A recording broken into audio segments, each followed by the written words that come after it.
because this too might be part of his strategy, I said, "It is my name." Kareem nodded. "So I discovered.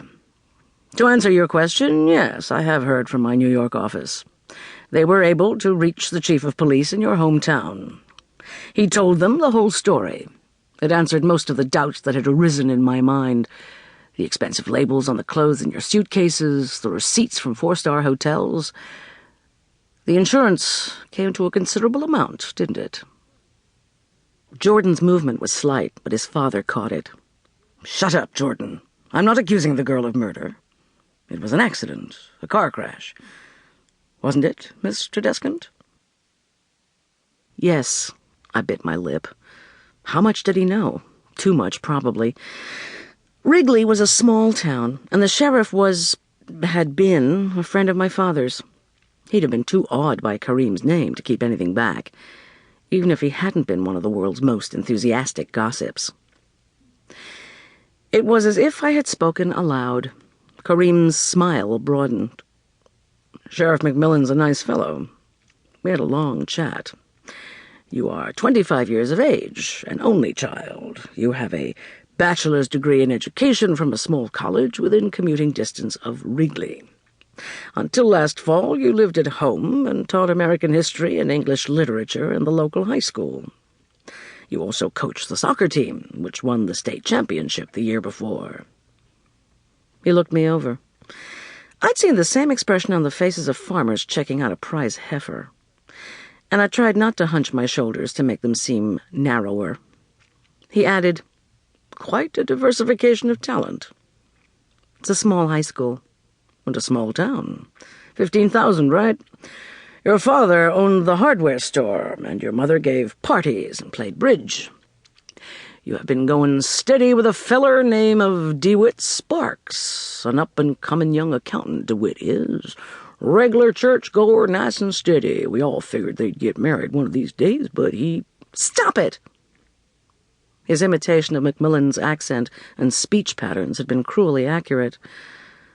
Everything he had said was true, but the woman he had described, a spinster schoolteacher too timid to strike out on her own, carrying on an insipid affair with an unenthusiastic swain, that wasn't me. DeWitt was just as boring as Kareem had made him sound, but he had wanted to marry me, and he hadn't been the only one. Especially after word got out about the insurance policy. I folded my arms across my chest. "You know a lot of things you have no business knowing, Mr. Kareem, but you don't know the most important thing. My father and I had planned this trip for years. He was keen on gardening, probably because of his name. He believed we were descended from John Tradescant, the famous 17th century English gardener." "Florists," Kareem interrupted. "That was what they called themselves. It wasn't until centuries later that the word took on its present meaning." "Of course. I expect you know as much about him as I do. There was a newspaper story about your purchase of this place and your intention of restoring the gardens.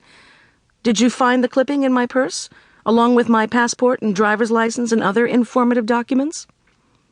My father clipped everything he could find that had to do with old gardens, and this project was of particular interest to him. According to legend, this garden was the first project of John Tradescant the Elder. He went on to design gardens for the Earl of Salisbury, the Duke of Buckingham, and finally King Charles I. His son, John the Younger, also worked here. You've done your homework. I told you, my father and I took some landscaping courses. That didn't surprise him either. He probably knew how much I weighed at birth, and when I had lost my virginity. "Are you descended from John Tradescant?" he asked. "I doubt it. We never found a direct connection." "The name is unusual, though. I can understand why a keen gardener, you said, would be intrigued by the possibility." "And why I might go to such lengths, even trespassing, to see this place? I came here yesterday all polite and proper to ask for permission, but they wouldn't let me in." "You should have called for an appointment." "How? You're not in the phone book." Kareem chuckled. "True. So, having been rudely rebuffed, you decided to break in? No, don't deny it. If I had